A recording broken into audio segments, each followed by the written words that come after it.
ଓମ୍ ସାଇ ଶ୍ରୀ ସାଇ ଜୟ ଜୟ ସାଇ।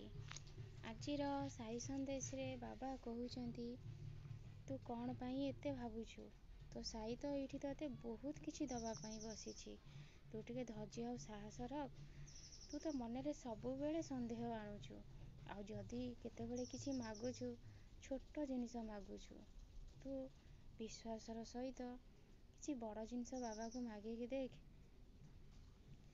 ତୋର ଯେଉଁ ଜିନିଷ ଦରକାର ମୋତେ କହିକି ଦେଖ, ମୁଁ ତତେ ସେ ସବୁ ଦେବି। ତୁ ଯାହା କେବେ ଭାବିନଥିବୁ, ତୁ କେବେ କଳ୍ପନା ବି କରିନଥିବୁ।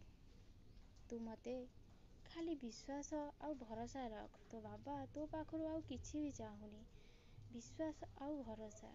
ବିଶ୍ୱାସ ଆଉ ଭରସା ରଖିକି ତୁ ଯଦି ପତ୍ର ଫୁଲଟିଏ ବି ମୋତେ ଅର୍ପଣ କରିବୁ, ମୁଁ ସେଥିରେ ବହୁତ ଖୁସି ହେବି। ତୁ ତୋର ଭବିଷ୍ୟତକୁ ନେଇକି ଜମାରୁ ବି ଚିନ୍ତା କରନି।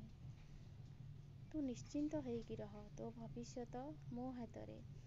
ତୋର କର୍ମ ଉପରେ ନିର୍ଭର କରୁଛି। ତୁ ଯେମିତି କର୍ମ କରିବୁ, ତୋ ଭବିଷ୍ୟତ ଆଗକୁ ସେମିତି ଉଜ୍ଜଳମୟ ହେବ। କିନ୍ତୁ ତୁ ତୋ କର୍ମ କରିବାରେ କେବେ ବି ଅବହେଳା କରିନୁ। ମୁଁ ସବୁ ଜାଣିଛି। ତୋର ପରିବାରର ଚିନ୍ତା ମୁଁ ନେଇଛି। ତୁ ସବୁବେଳେ ତୋ ପରିବାର ଚିନ୍ତା କରୁଛୁ। ତୁ ଜମାରୁ ଚିନ୍ତା କରନି ମୋର ସନ୍ତାନ। ତୁ ମୋର ଗୋଟିଏ ସଚ୍ଚା ଭକ୍ତ। ମୁଁ ଜାଣିଛି, ସେଥିଲାଗି ସବୁବେଳେ ତୋ ଚିନ୍ତା ମୋତେ ହିଁ ଲାଗିକି ରହିଛି। ତୋର ସବୁ କଷ୍ଟ, ଚିନ୍ତା, ଦୁଃଖ ସବୁ ତୋ ବାବା ନେଇଯାଇଛି। ତୁ ଖୁସିରେ ରହ, ତୋର ମଙ୍ଗଳ ହେଉ। ତୁ କିଛି ଚିନ୍ତା କରନି।